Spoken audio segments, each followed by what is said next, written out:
Hello and welcome to my birthday vlog. Yes, it was my birthday and I was in office. ऑफिसमध्ये असूनही Blinkit येणं काय थांबत नव्हतं आणि जेव्हा तुमचे एक्स एम्प्लॉईज ही तुमचा बर्थडे लक्षात ठेवतायत इसका मतलब अच्छी एचआर होतो. आणि हे होतं माझ्या टीमचं गेल्या 1 महिन्याचं कुजबूज करून आणि गुपचूप केलेलं प्लॅनिंग. खूप छान डेकोरेशन आणि मला साजेल असा केक त्यांनी कस्टमाइज करून घेतला होता आणि सेलिब्रेशन जरा ग्रँडच झालं बरं का. So a big thank you to my team. खरंच या गोष्टी दाखवतात की तुम्ही तुमच्या टीमसाठी किती इम्पॉर्टंट आहात ते. आणि त्यानंतर बर्थडेचा सगळ्यात बेस्ट पार्ट म्हणजे गिफ्ट्स. फर्स्ट गिफ्ट ओपन केलं आणि त्याच्यामध्ये होते माझे स्वामी. Thank you so much for the gift Bhuma. Next gift मध्ये होते बँगल्स जे आले होते all over from Vaishno Devi. Thank you रुमा. आणि मराठी मुलीची वॉर्डरोब मधील पहिली पसंती म्हणजे साडी. इतकी सुंदर साडी दिल्याबद्दल थँक्यू सो मच ऋतुजा. खरंच मला खूप खूप आवडली.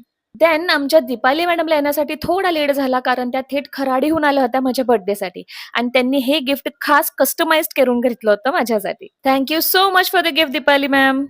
मुलींचं बरं असतं नाही का, त्यांना गिफ्ट्स देण्यासाठी बरेच ऑप्शन्स असतात. त्यानंतर सेलिब्रेशन विथ फॅमिली. संध्याकाळी मस्त डिनरसाठी बाहेर गेलो आणि बर्थडे सेलिब्रेट केला. सॅटर्डे असल्यामुळे व्हेजच खावं लागलं. That's it for the day. Bye bye and waiting for my next birthday.